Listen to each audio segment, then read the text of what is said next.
celebramos a festa dos chamados protomártires do Brasil. São os primeiros católicos que derramaram o seu sangue em nossa terra por causa de sua fé. Era o século XVII. O Brasil era palco de disputas entre diversas potências colonizadoras. Basicamente, portugueses e holandeses combatiam pela hegemonia, especialmente no norte do país. Em 1624, os holandeses invadiram o nordeste do Brasil e ocuparam diversas cidades. Eles não eram católicos, eram calvinistas, huguenotes, eram hostis à Santa Igreja. E não apenas isso, como eles estabeleceram restrições para que a fé fosse praticada. Incentivavam ataques a sacerdotes, religiosos e fiéis de maneira geral. Foi nesse contexto que aconteceram os dois eventos em torno dos quais nós celebramos a festa de hoje. O primeiro é conhecido como Massacre de Cunhaú. Ele aconteceu no engenho de Cunhaú, na capela de Nossa Senhora das Candeias, atualmente Rio Grande do Norte. Em 16 de julho de 1645, durante a missa dominical, o padre André Choveral estava celebrando a Eucaristia.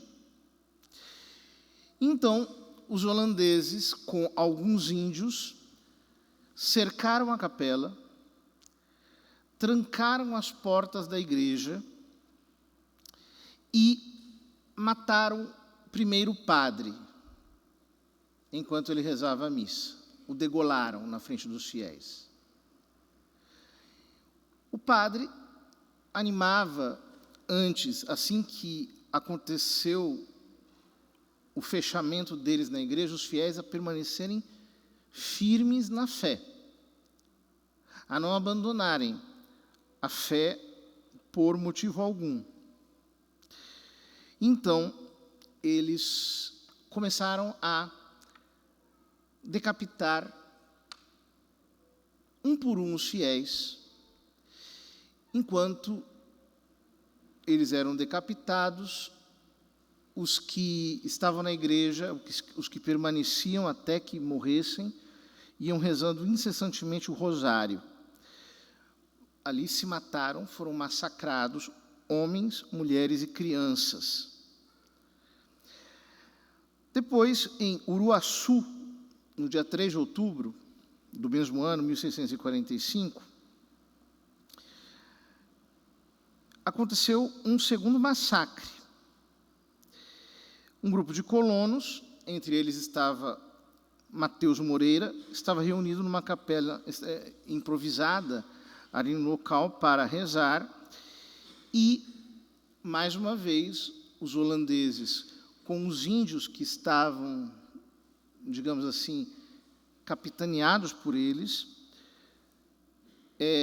massacraram todos aqueles que estavam na capela. A morte mais célebre é a morte do leigo Mateus Moreira. Por quê? Ele era muito piedoso, muito devoto, muito fervoroso. Então, os huguenotes resolveram tirar o coração dele pelas costas.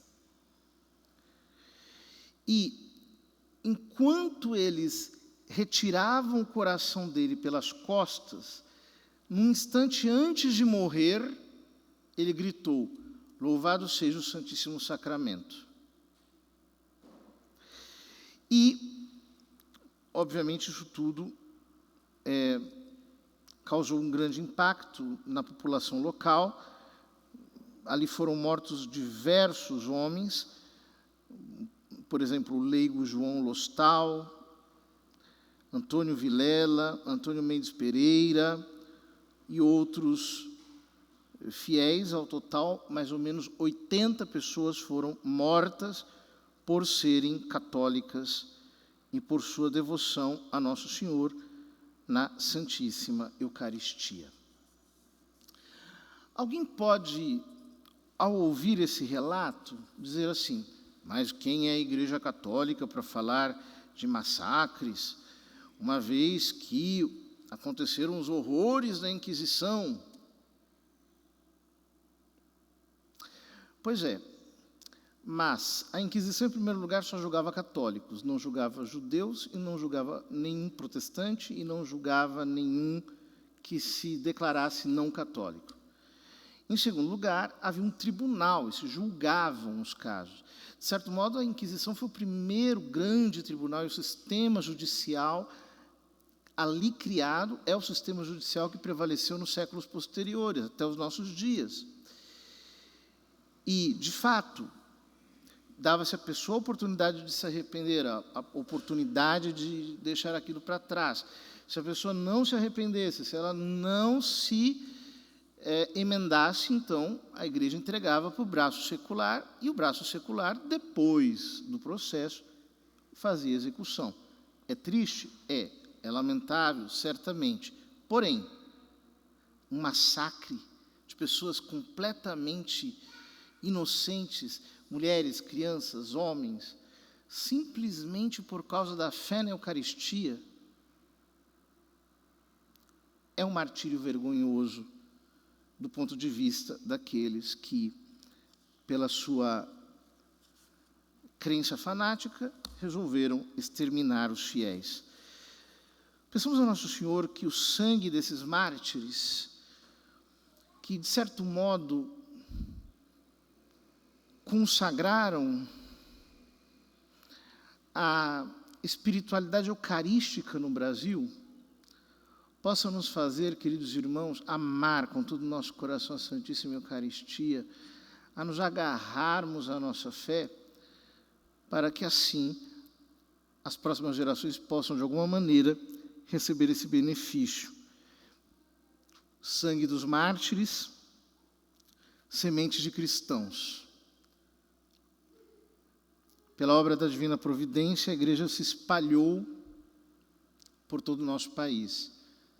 E hoje, apesar de estarmos talvez num momento menos glorioso do que em outros, ainda somos uma das maiores nações católicas da Terra, porque a verdade do Evangelho sempre prevalece.